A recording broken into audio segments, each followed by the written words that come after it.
Hello అందరికీ లేకపోతే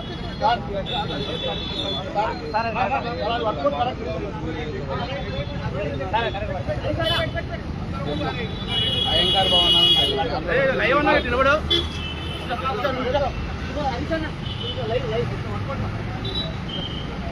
అది వస్తాను ఎవరు ఉండు ఎవరు పెడతాను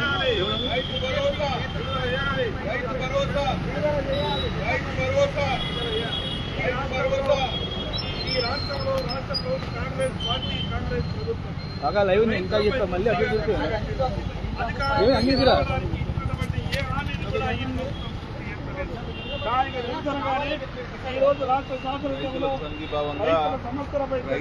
రైతాంగ సమస్యల మీద వారు గొప్ప హామీలు ఇచ్చి కాంగ్రెస్ పార్టీ అధికారంలో రైతులను నిట్ట నిర్వలా ముంచింది, రైతులు నడ్డి పిలిచింది. కాబట్టి తప్పకుండా రైతు భరోసా ఏదైతే 15,000 ఇస్తామన్న హామీ ఇచ్చారో అది నిలబెట్టుకోవాలి. రైతు కూలీ 12,000 ఇస్తామన్న హామీ నిలబెట్టుకోవాలి. రుణమాఫీ పూర్తిగా చేయలేదు, అది పూర్తి చేయాలనే ప్రధాన డిమాండ్లతో రైతుల సంఘీభావంగా ఇవాళ ఆకుపచ్చ కండువాలు వేసుకొని ఎడ్ల బండి మీద అసెంబ్లీకి పోతున్నాం. ఇంకనైనా ప్రభుత్వం కళ్ళు తెరవాలి. ఇవాళ షార్ట్ డిస్కషన్ ఉంది అసెంబ్లీలో రైతు భరోసా. కాబట్టి ఈ సమస్యలు పూర్తిగా పరిష్కారం కావాలి. రైతాంగానికి కాంగ్రెస్ పార్టీ ఇచ్చిన హామీలు నిలబెట్టుకోవాలని డిమాండ్ చేస్తున్న కార్యక్రమాన్ని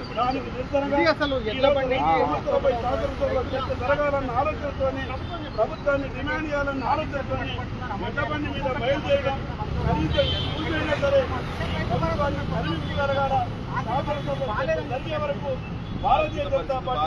బడా కాంట్రాక్టర్ల కింద బిల్లులు వస్తున్నాయి, ఎందుకు రైతులకు ఇవ్వడానికి మీకు డబ్బులు లేవు అంటున్నారు.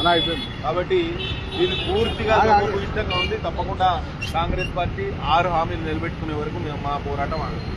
ఇది అసలు 6 హామీలు నిలబెట్టుకున్నాం పోరాటం ఆగదంటే ఒక్కసారి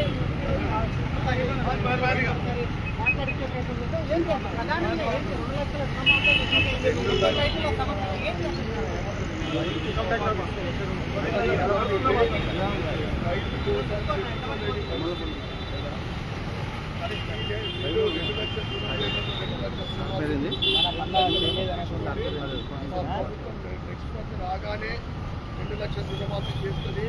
సోనియమ్మ డిసెంబర్ 9 సోనియమ్మ జన్మదినము 2023 9గా చేస్తారని చెప్పి మళ్ళీ 100 రోజులని, ఆ తర్వాత మళ్ళీ 100 రోజుల తర్వాత దసరా దీపావళి అని చెప్పేసి ఆచరించడంతో 15 ఆగస్టు రోజున 33% రైతులకి రుణమాఫీ అయింది.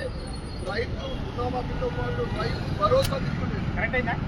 కనీసం మన పెట్టుబడి కోసం 15,000 రైతు రుణమాఫీలో పూర్తి స్థాయిలో అమలు చేయాలని, అదేవిధంగా రైతు భరోసాపై అసెంబ్లీలో చర్చించాలి అని ఎడ్ల బండిపై అసెంబ్లీకి బయలుదేరారు. రైతు పండుగ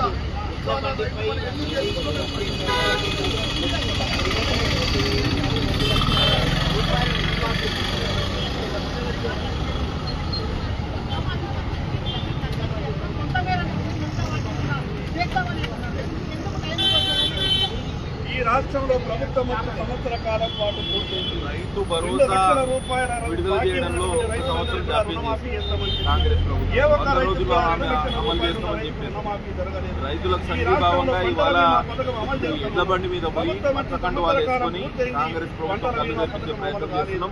ఇకనైనా మీరు రైతులకు ఇచ్చిన హామీని నిలబెట్టుకోవాలి. రుణమాఫీ పూర్తి కాలేదు, అట్లనే రైతు భరోసా విడుదల కాలేదు. రైతు కూలీలకు 12,000 రూపాయలు ఇస్తామన్నారు, అది కూడా విడుదల చేయలేదు. అట్లనే పంటల బీమా పథకాన్ని కూడా నీరు కాలేదు. కాబట్టి ఇవన్నీ డిమాండ్ల సాధన కోసం ఇవాళ నిరసన తెలుపుతూ ఈ వినూత్నమైన కార్యక్రమాన్ని శ్రీకారం. చెప్పండి. 2023 ఎలక్షన్ కన్నా ముందు ఏదైతే రైతు డిక్లరేషన్ భద్రకాళి అమ్మవారి సాక్షిగా లేకుంటే అనేక అమ్మవార్ల సాక్షిగా డిక్లరేషన్ చేసి రైతులను నిండా ముంచింది. ఈ కాంగ్రెస్ ప్రభుత్వం గత సంవత్సర కాలంలోనే 44% ఇప్పటి వరకు 44% రైతులకు మాత్రమే 2 లక్షల రుణమాఫీ జరిగింది. ఇంకా 56% కావాలి. 2023 సోనియా గాంధీ జన్మదిన సందర్భంగా ప్రతి ఒక్కరికి రైతులకు 2 లక్షల రుణమాఫీ అని చెప్పి ఇప్పటి వరకు కేవలం 44% అయింది. రైతు భరోసా లేదు, రైతు బీమా లేదు, రైతుల కష్టాలు చెప్పుకోవడానికి ప్రభుత్వం సిద్ధంగా లేదు. వీళ్ళు సంవత్సరం పరిపాలన కంప్లీట్ చేసుకున్నారని 26 రోజుల సంబరాలలో రైతు పండుగని గొప్పగా చేసుకున్నారు. మీరు రైతులకు ఏం చేసిందని మీరు పండుగ చేసుకుంటున్నారో మేము అడుగుతా ఉన్నాం. ఈరోజు అసెంబ్లీలో రైతుల పక్షాన మాట్లాడడానికి రైతుల పక్షాన తప్పకుండా మాట్లాడి మేము నిలదీస్తామని తెలియజేస్తున్నాం.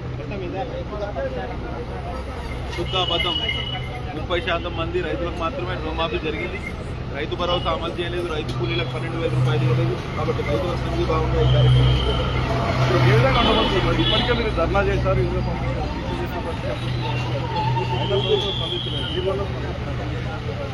తప్పకుండా రైతుల పక్షాన పోరాటం చేయడానికి భారతీయ జనతా పార్టీ సిద్ధంగా ఉంది. వారి అసెంబ్లీలో షార్ట్ డిస్కషన్ గురించి పెద్ద ఎత్తున ప్రభుత్వాన్ని నిలదీస్తారు. రాష్ట్ర ప్రభుత్వం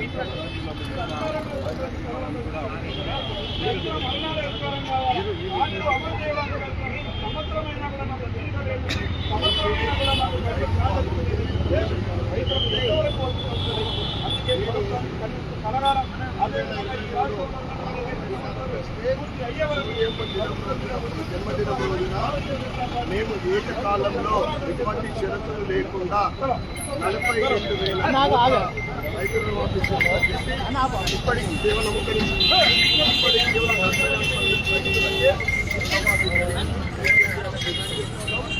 దాంతో పాటు రైతు బీమా, రైతు పెట్టుబడి, ఆ తర్వాత రైతుకు భరోసా ఇవన్నీ ఇవ్వాలని డిమాండ్ చేస్తున్నాం.